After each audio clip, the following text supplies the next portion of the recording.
कई सालों से लोगों से वादा करते रहे कि हमारी हुकूमत आएगी, रोक सको तो रोक लो, रोक सको तो रोक लो, पाकिस्तान किसी से कर्जा नहीं लेगा, रोक सको तो रोक लो, हम जीडीपी को आगे ले जाएंगे, रोक सको तो रोक लो, पाकिस्तान में बैरून मुल्क से लोग यहाँ पे आके नौकरियां करेंगे और हरे पासपोर्ट की हम इज्जत करेंगे, रोक सको तो रोक लो, ये सब कहा जाता था।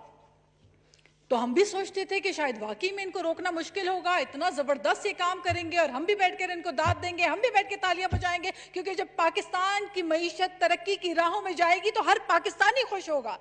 लेकिन अफसोस दर अफसोस होता यह है कि 5.3 पे मिली गई जीडीपी को आप जमीन दोस्त करके धबड़ धूस कर देते हैं और इतना नीचे ले जाते हैं कि मनफी पे ले जाते हैं, 60 से 70 सालों का रिकॉर्ड तोड़ देते हैं। आप बात करते हैं मदीने की फलाही रियासत की, आप मिसालें दुनिया को देते हैं, मदीने की फलाही रियासत की बात आप करते हैं और करते आप ये हैं कि आपके कॉल ऑफ फेल में तजाद है। 13.25 पे इंटरेस्ट रेट लेकर आप गए हैं, आपके मुंह से अच्छा नहीं लगता जब आप 13.25 पे सूद ले जाके सूदी निजाम की तरफ मुल्क को धकेल के आप बात करते हैं मदीने की फलाही रियासत की जहां पे सूद ममनू था। अभी मौलाना साहब ने फरमाया कि कुरान पाक में बार बार अल्लाह तबारक व तआला मना फरमाते हैं कि सूद का लेन देन, सूद लेना और देना दोनों हराम है। आप बात करते हैं फलाही रियासत की, आप बात करते हैं मदीने की रियासत की, तो अमल भी करें उन चीजों के ऊपर। वहां इंसाफ था, वहां इक्वालिटी थी, वहां जस्टिस था, वहां सूद एक फीसद भी सूद का कोई सोच भी नहीं सकता था, सूद का तस्वुर ही नहीं था। जनाब स्पीकर, इन्होंने बात की कि हम 1 करोड़ नौकरियां देंगे, 50 लाख घर बनाएंगे, तो हमने भी सोचा शायद ये सच कह रहे हैं, ऐसा करेंगे। लेकिन हुआ ये कि जब आपकी जीडीपी 1% नीचे गिरती है, ड्रॉप डाउन होती है, तो 25 लाख लोग बेरोजगार होते हैं स्पीकर साहब। और इस वक्त जो आदाद शुमार के हिसाब से हमारी जीडीपी जितनी जमीन दोज होकर दबड़दूस हुई है, 2 करोड़ के करीब लोगों को आपने बेरोजगार कर दिया है। अनएम्प्लॉयमेंट की तरफ आप मुल्क को धकेल के जा रहे हैं। फिर आपने पिछले साल पूरा मलबा डाल दिया गुज़िश्ता हुकूमतों के ऊपर, तमाम नाकामी गुज़िश्ता हुकूमतों के ऊपर। इस साल आप अपनी नाकामी, तमाम नाकामी जो है वो कोरोना के ऊपर डाल रहे हैं। तो stop covering your incompetence with the shield of corona.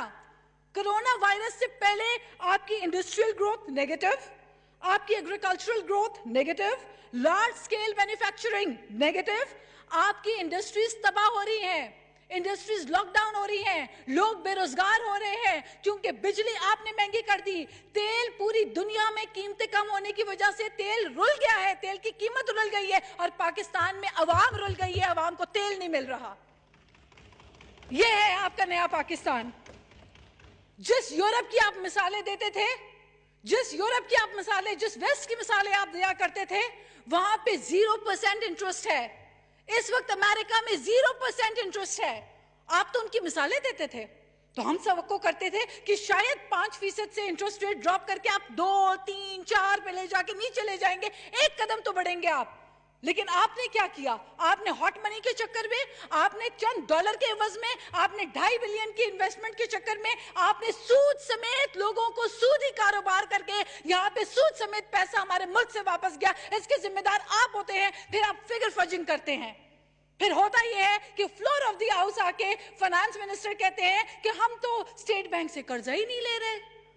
आप ये क्यों नहीं बताते कि ये आईएमएफ की शर्त शराइत हैं? आपको आईएमएफ ने पाबंद किया कि आप स्टेट बैंक से नहीं ले सकते, लिहाजा आप कमर्शियल बैंक से लोन लेकर इंटरेस्ट समेत आप वापस करें। आपको हमको सच बताएं, 30,000 अरब पे इनको कर्जे पे मुल्क मिला।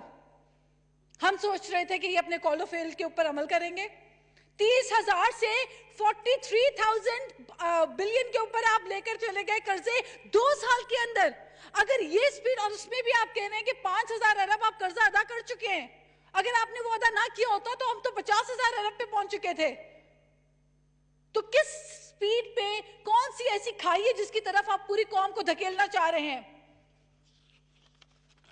आपका रेवेन्यू शॉर्टफॉल होता है, आप कहते थे कि जो हुक्मरान ईमानदार हो तो लोग आके टैक्स, और एक वजीर साहब होते थे या कहा करते थे कि एक महीने में ऐसे हालात पैदा होंगे, ठेले वाला छाबड़ी वाला सब कहेगा आओ आओ टैक्स दो, आओ आओ हमसे टैक्स लो। वो कहाँ है वजीर? नजर नहीं आ रहे यहाँ पे।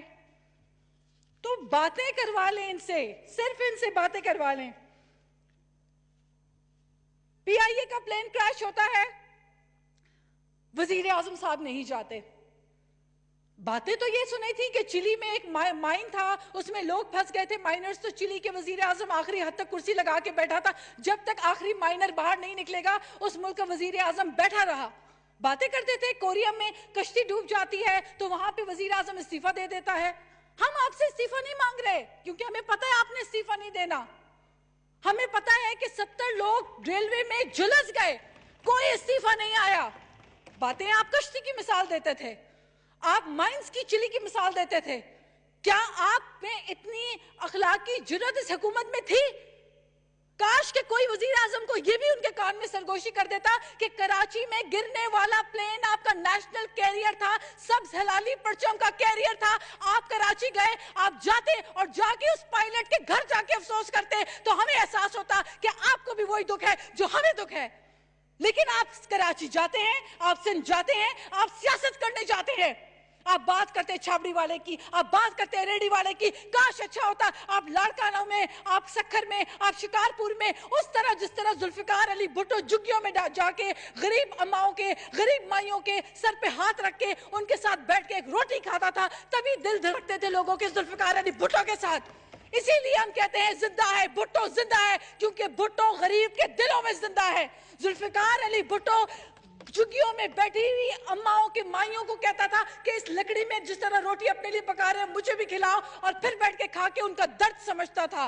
वो बेनजीर भुट्टो शहीद होती थी जो जाके गरीबों के, एक दिन धमाका हुआ, अगले दिन जाके कारकुनों के मासूम बच्चों को गोदों में बिठा के उनके सर पे हाथ रखती थी, इसलिए वो गरीबों की लीडर थी। अगर वो छाबड़ी वाले की बात करती थी तो जचता था, वो छाबड़ी वाले की बात करती थी तो सूट भी करता था। वो वाकई में अवामी लीडर थे। वो ये नहीं थे कि बोलते छाबड़ी वाले और डेली वेजर्स की बातें, और 135 डिशेस तवाज़ो की गई वजीर आजम की। आप कहते हैं सिंध में गुर्बत है, सिंध में कहत है, सिंध में तो बहुत बुरा निजाम है। आपकी तो 135 डिशों की तवाज़ो होती है। आप कहते कि ऑस्टेरिटी होगी, मैं दाल रोटी खाऊंगा। मेरे मुल्क में बुरा हाल है, मेरे मुल्क में अनएम्प्लॉयमेंट है, मेरे मुल्क का मजदूर दिहाड़ी पेशा तकलीफ में है, लेकिन नहीं।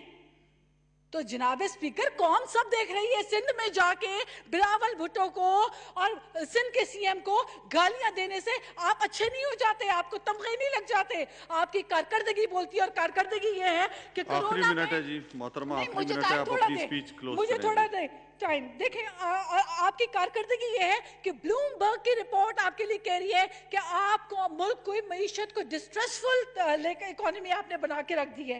ब्लूमबर्ग कह रहा है कि कॉन्ट्रैक्ट करके आपने इकोनॉमी रख दी है। पाकिस्तान की पैरामेडिक एसोसिएशन कहती रह गई आपको कि खुदारा फ्रंट लाइनर्स का ख्याल रखें, उनको मौत के मुंह में ना धकेलें, लेकिन आपने एक ना मानी। गवर्नर सिंध कहते हैं ये तो फैशन सिंबल है, lockdown is a fashion status.